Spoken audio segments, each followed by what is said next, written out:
Salut tout le monde, aujourd'hui on se retrouve pour une nouvelle vidéo. Aujourd'hui on va parler de l'article 13 qui fait beaucoup de bruit en ce moment.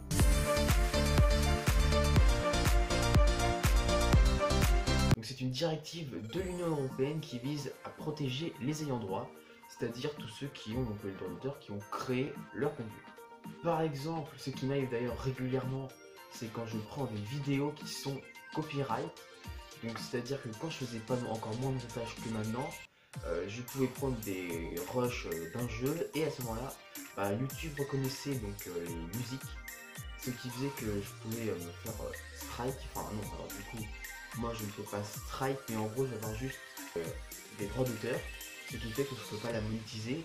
Donc, moi ça me gêne pas du tout parce que je ne monétise pas, mais pour ceux justement qui créent des vidéos où c'est leur métier, justement ça peut être très problématique parce que ils gagnent pas d'argent à cause de ça.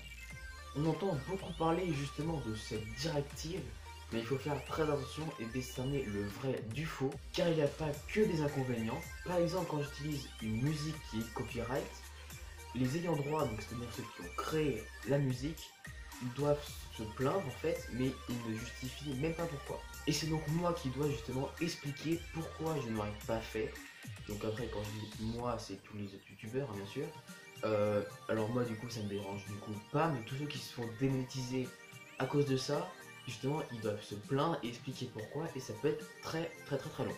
Grâce à cette directive justement, c'est les ayants droit qui doivent se plaindre et justifier, et ça doit être justifié et vérifié par YouTube. Quand on met une vidéo en ligne, un robot de YouTube va vérifier si on n'a pas utilisé des musiques ou des clips, de la vidéo de certains ayants droit.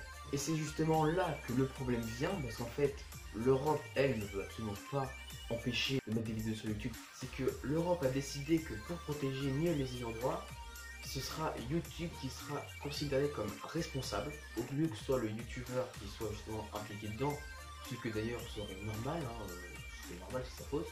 Ce serait YouTube qui serait accusé. Et donc, ça ferait des centaines et des centaines, voire des milliers de procès, et YouTube est contre.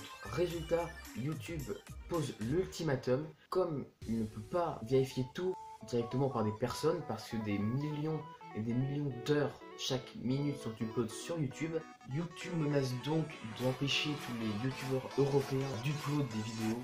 Comme ça, pas de procès et puis pas de problème. Et c'est justement là qui cloche et qui énerve un petit peu tout le monde.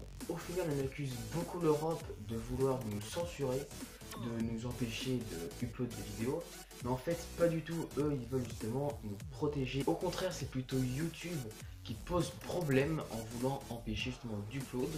Et ils proposent quand même d'aller signer une pétition. On ne sait pas du coup si la directive sera demain appliquée, et si, même si elle est appliquée, est-ce que YouTube va vraiment empêcher les youtubeurs européens d'upload des vidéos?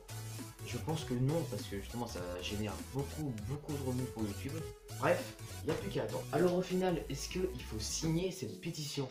Alors oui, il faut signer cette pétition. L'Europe doit prendre en considération les pétitions. Donc plus il y aura de signatures, plus il y aura de faibles chances qu'elle soit finalement adoptée. Sauf qu'en fait, la directive a déjà été adoptée, mais elle n'est pas encore appliquée parce qu'une directive n'est pas applicable directement. C'est-à-dire que chaque pays en fait décide quand est-ce que ce sera mis en place. Donc certains pays peuvent ne pas l'appliquer, mais ils auront des sanctions par l'Union Européenne, ce qui est de créer des problèmes, et donc au final ça devrait être adopté dans chaque pays. Donc voilà, donc c'est la fin de cette vidéo. Donc si vous avez encore des questions, des choses que vous n'avez pas compris, posez-le moi dans les commentaires, il n'y a aucun problème, j'y répondrai. N'hésitez pas également à vous abonner, ça me ferait extrêmement plaisir et ça soutiendrait la chaîne. J'essaye de faire des vidéos d'une meilleure qualité, j'essaye de m'améliorer tout ça. Bref, c'était un Max 6, ciao.